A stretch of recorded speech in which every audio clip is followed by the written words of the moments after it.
here's something. We'll do the pictures afterwards. I'll stand up and we'll do all the pictures you guys want. We Because need as also I'm some pictures of you talking, you know, it's normal to have someone when it's right, on press and conference. make sure you don't catch me with my mouth open because it's really vulgar. All right, so what I mean by that is the songs I've been traveling all along through the last 6 or 8 months because, no, I should say 16, 18 months, yes. So a year and a half ago I started a tour in the Eastern countries, and I've been singing all of my songs, Je t'aime, Adagio, La Différence, J'y crois encore, all of these songs in French that have been really important in my life and that have gathered a lot of audience. So that's mainly what I'm going to do. I'm also going to sing a few songs from women that I respect. It's my second time. Second time. Yes, I was here out of pleasure just because I wanted to discover. Yes, I wanted to discover the city, so I came here 3 days and went through everything you can do and see, and I just adored the city. And I remember being on St. Paul's Bridge and thinking it would be so cool to be able to be here and sing You here. have some schedule for No, not really, because we're doing one city every day. Now, throughout my career, I think you asked if there was one collaboration that made a big impression on me. Many made a big impression on me.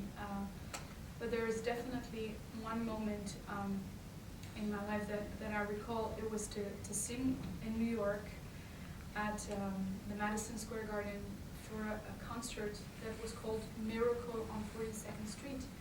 And there was Michael Jackson that evening. And all of us were singing. There was Beyonce, Michael, many people, and I was part of the party of singers. And I remember when I finished Adagio, he turned to me and he held me and he said something really sweet, and actually more than that. And I just can't remember how softly he spoke, how he almost had the voice of a child. And it really particularly moved me, I have to say. And also, who is not a fan of Michael Jackson and the legacy that he is, and the vision he had and what he represents. So now that he's gone, I cherish that moment and remember how precious it was to sing on the same stage and to share one song with all these fantastic artists. John Williams, who scores every movie of Steven Spielberg, called me one night to ask me if I knew how to read music. And thank God I could say yes, because my mother forced me all my life to go to the conservatory. She was there. So I flew to Boston, and he asked me if I could read. So he laid out a long sheet of charts. It was like 36 pages. And he asked me to sing the song as reading. And that's how he auditioned me with the Boston Symphonic Orchestra. And so when I was finished walking through the whole stage, through the charts, he said, "Oh, you can read." And then I told you I could. Say I need to see. So that's how he hired me for that gig, because he thought it was important that someone who sings can also read music. It's a little anecdote that I find so touching. And then I had the chance to work with him on the score, on the produced version, as well as on the sound film music version.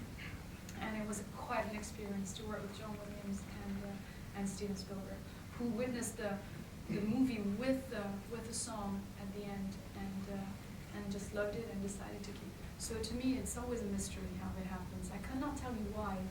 For instance, Je suis malade, you know that song from Serge Lama that I sing. I could never make a translation. I've translated a few songs of mine, but that one, it's French. It's Je suis malade, that's it. You can't use that. Whether Adagio could be Italian or English, but could never be French, even though I have a French career, and it would have been important to have it in French. Impossible. So to me, it's a bit of a mystery. The chemistry, the magic that happens between the language and the music that it serves, it's a bit of a mystery. I don't really know how I do it, but I know it's right. When I start writing, this is how it should be, for me. I mean. Thank you. Thank you. This way, it's no problem. That's fine. It's just, Sarah. Would you hold on? It's okay. I have a problem with this, and I can lose myself. It's the only reason I'm asking. So don't you understand? Thank you.